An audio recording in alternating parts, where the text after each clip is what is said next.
Okay, I'm speaking to David Brevik of Skizzaline Games, President and COO. Correct.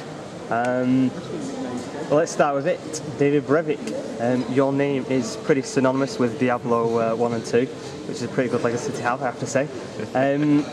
You guys have kind of made that point quite a lot with the discussions you've had with people, you know, the comparison that you guys have made yourselves. It's obviously the connection's going to be there, especially, you know, with you on board.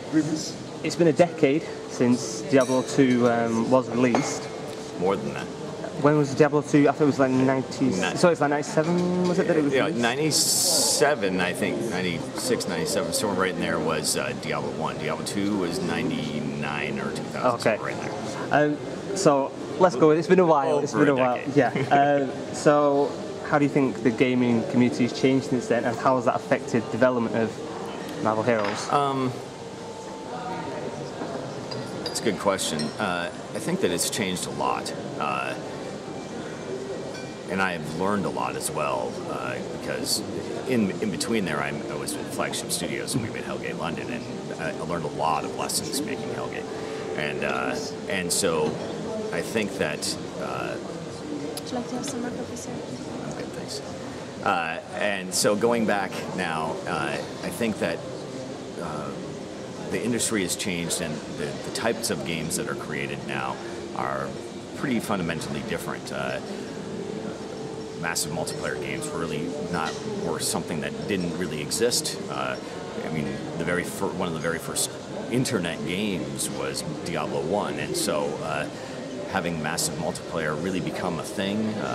Free to play didn't exist. That changed the way that we design this.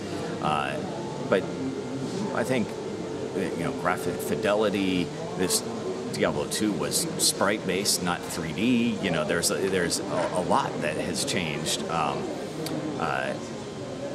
and it changed the design in a lot of ways. But at the same time, the core tenets and the core fundamental principles of Diablo 2 are still fun today. There are still lots of people.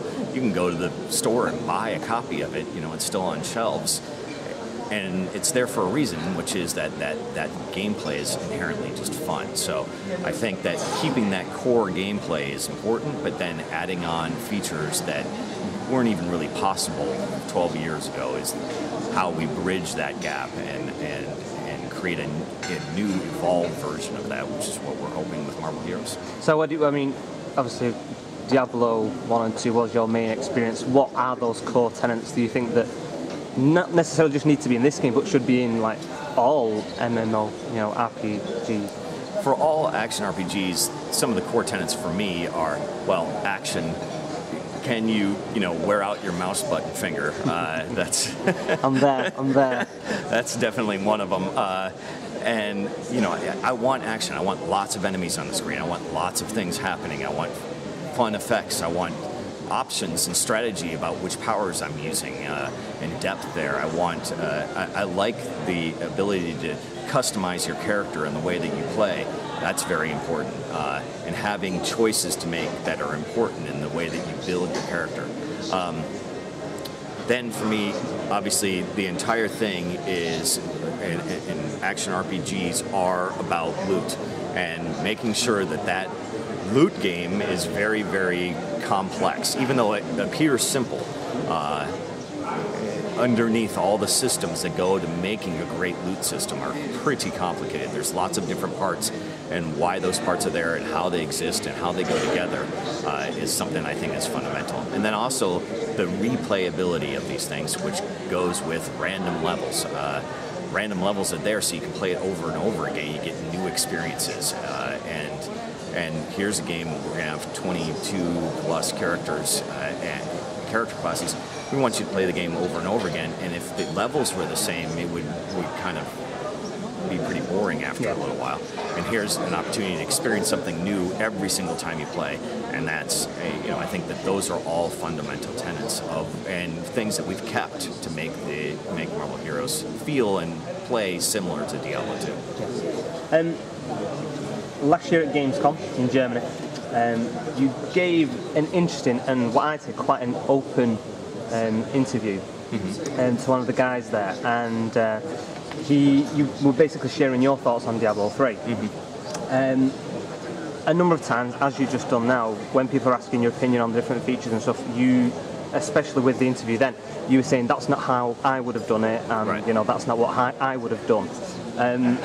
So obviously there's a lot of what you want that comes down to it. However, you did also say in that interview about the core team you had with Blizzard North and with Diablo 3, how kind of them not being involved, how that affected the game. So, you know, kind of you put a lot of emphasis on the team as well. How do you see your role now? Are you kind of the captain of the ship that steers the game in the direction that you want to, kind of your own ideas, or is it like from the ground up a team development? Oh, absolutely, it's team development. I don't have all the answers, and so it's definitely collaborative. There are very important people that I work with that are fundamental.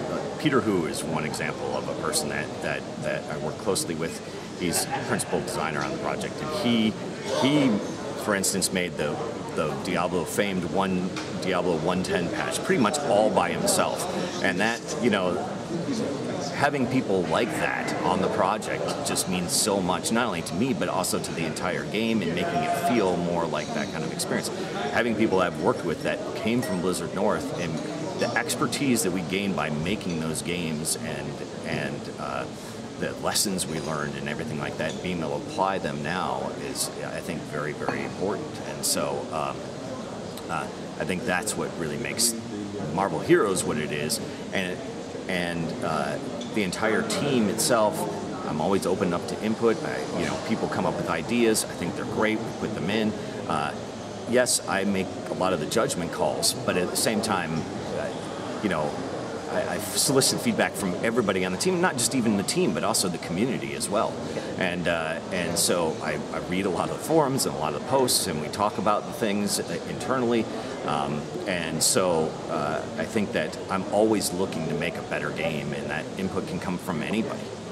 Do you think, obviously because of Diablo, at times there's a danger of Marvel Heroes being almost just Diablo reskin with the Marvel IP to it, you know, with the new MMO systems? Because, like I said, the comparison is going to be made. Are you not kind of concerned people are going to call, well, it's kind of the same kind of game, or?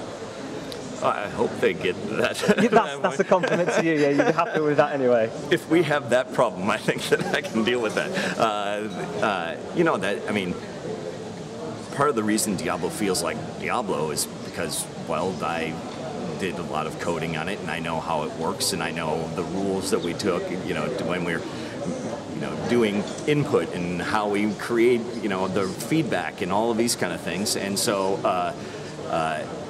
you know, when you, it's not really that much of a surprise that it feels similar to those games, because, well, a lot of people involved are the same. So. It's not necessarily a bad thing if it does end up that kind of way. I don't think it is. I think that it's actually a good thing. I think that people that enjoy Diablo 2 will enjoy this, and that's definitely my goal. Cool. You mentioned one of the MMO features being free to play. Obviously, I'm from f2p.com, so that's why I'm here today. We deal with free to play games. It's a big decision to make your game free to play to start with. What was the kind of thought process behind that? Well, it all started really when I was at Blizzard, and we had a lot of success with our games. We were very fortunate to have a bunch of success in Asia, and we would go over there for a bunch of reasons, trips and, you know, maintenance of our games and et cetera, and while we were there and towards the end of my stint there, this new business model of free-to-play kind of started to emerge, and really swept, took over Asia, and I saw this happening, and I realized, well, there's no reason that this model couldn't work here in the U.S. My great golden dream has always been, if I could give away the stuff that I make for free, then that's what I want to do. I make games because I want to entertain people, I want them to have fun, and that's what I enjoy doing. I don't do it for money. Money is a side effect of what I do, not the point of what I do. And so it was a great way that I could convince the businessmen to give something away for free. So, you know, my nefarious plan is working here, I think. And so, yeah, I also wholeheartedly believe in being as generous as possible. I mean, this has been something that, even when we made Diablo 1, it was, there were actual companies that you could pay a subscription, and you would get online and it would hook you up to play multiplayer games over the internet. But we decided, hey, we're just going to put that in the box. That's going to be a feature of the game, and it was a very generous thing. We didn't charge any extra for it or anything like that. I hear all the time businessmen say, you left so much money on the table with Diablo 2. You put way too much value in the box or whatever, you know. And it's, but I disagree. I think that that's what also makes it great. And so I think that we like to err on the side of being generous and giving away too much, and that makes me happy. Listen, I mean, you said yourself, it's maybe in Asia, but I think more and more common MMOs especially are starting as free to play. I mean, we've already seen it with kind of mobile games as well. A lot of games you can download for free. Do you think that F2P gaming is possibly the future, even in kind of like single player games? Because you've got the likes of EA that put microtransactions in like a lot of their games and stuff.